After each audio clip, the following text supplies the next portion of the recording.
Добрий день, шановні друзі. Дякую, що ви прийшли на нашу презентацію Екатерины. Я родилась в дни войны, когда гремели пушки. Роддома не было у нас. Я родилась в избушке. Ни простыней, ни одеял. Все немцы отобрали. В углу лишь стол один стоял. Там братья ночью спали. Отец колыску смастерил. Там, за рекой, в отряде. Принес он ночью, когда был с солдатами в наряде. Их часто присылали к нам в разведку или за хлебом. Он с матушкой встречался там под чистым звездным небом.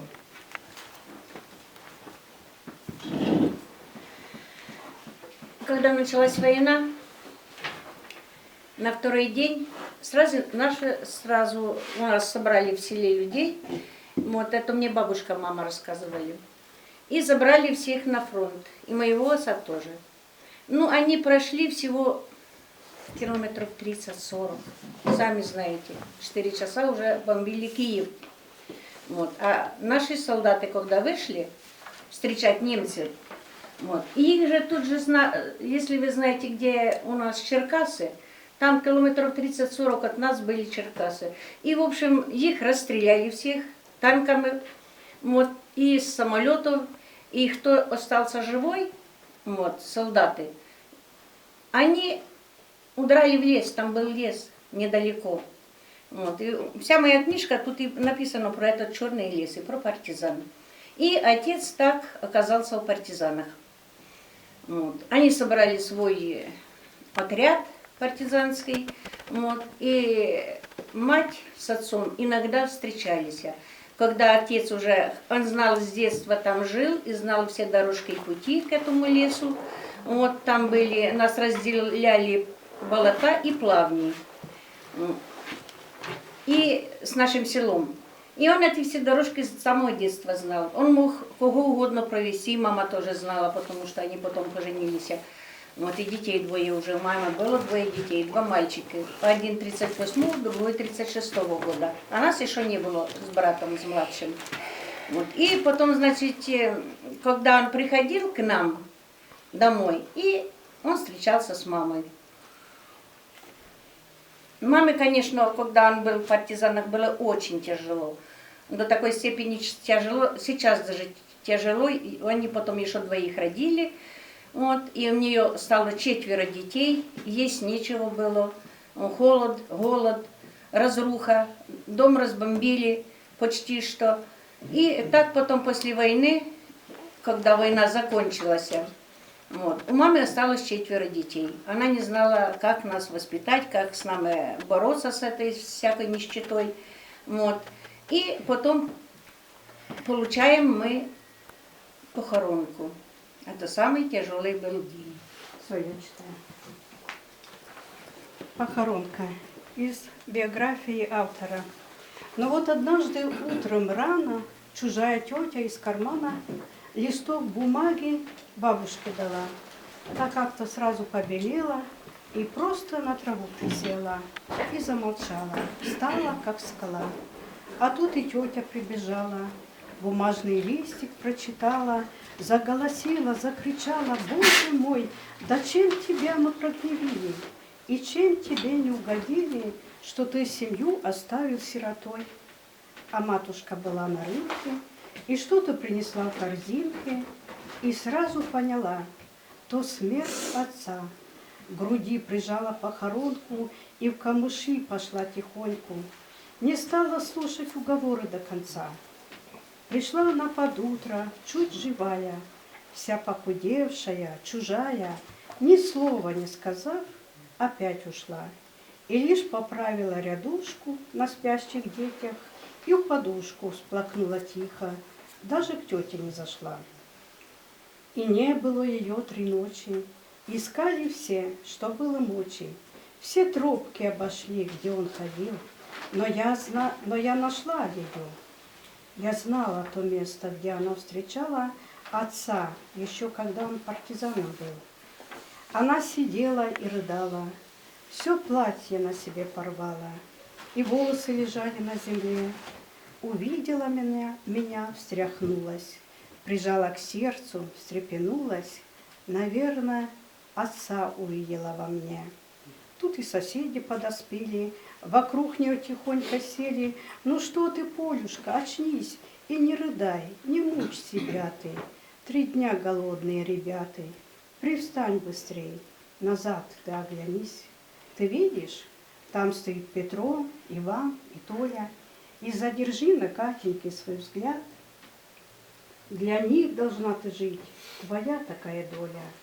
Все, что оставил он тебе, не повернешь назад. Война продолжалась. Вот тут немножко я пропустила про отца. Отец зенитчиком служил и были ордена. Немало фрицев положил. Но цель была одна – разбить фашистов и домой вернуться поскорей. Но маме суждено одной – воспитывать детей.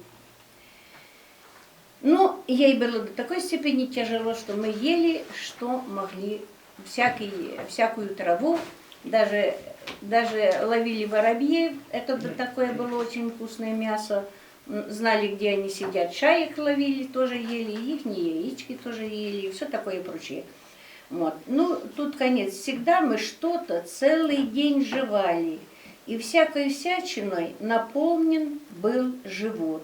Но сыты никогда мы не бывали, хоть ели все подряд, что Бог дает. Когда мы немножечко уже от войны отдохнули, вот, мама стала ездить, потому что мы жили в колхозе, а в то время колхоз ничего не платил, ставили только одни палочки. Они назывались этой палочкой трудоднями. Вот день отработал, палочку поставил, а неизвестно, что-нибудь дадут на этой трудодне или не дадут, а детей-то надо кормить, мы же ведь маленькие, нас 4. Вот. И мать стала ездить в совхозы. Это уже совхозы были государственные. Там было легче, там она заработает было и сахар, и муку, и деньги дадут, и домой еще даже привезут. Если бы она не сидела дома, да, мы бы, конечно, не выжили. Ну, я скажу, как мы там тоже жили. Нас 4 приезжали, мы жили там и в землянках, и жили в подвалах, только бы где-то жить. И где-то в 1952 году первый раз в жизни нам дали в общежитии кровать. Одну большую кровать, знаете, вот двухспалки такие были. И мы спали на этой кровати 6 человек. Как мы спали? Матери дали вот кровать, она не растерялась. Она взяла еще, выпросила один матрас, кинула его под кровать. Вот, старшие спали под кроватью, мы младшие спали на кровати в ногах у мамы. И в нее она потом типа вышла замуж за деда, потому что надо кому-то кормить. Вот, и хату она захотела построить. И вот так жили на одной кровати, мы жили 6 человек. И в этой же комнатке 12 квадратных метров стояла кровать, там жили мужчина с женщиной, и была одна кровать, там женщина была с ребенком. И вот это на 12 квадратных метров. Ну, потом, конечно, я, когда еще подросла немножко, я очень любила коров, очень любила коров. У нас не было ни коров, ничего у нас не было, мы сами голодали. Но потом мне захотелось научиться доить коров. Тут с школы прибежишь и сразу туда, где коровы. А чего я узнала, что там коровы? Потому что иногда нам привозили кинофильмы. И эти кинофильмы просто крутили в коровниках. Вот на стенку просто повешают, на эти кормушки люди садятся, и все село сбегается. Мы посмотрим кино, потом, значит, приходят коровы. Вот, и мне так захотелось корову доить, я очень хотела стать дояркой. Ну, захотела, да, конечно, и стала.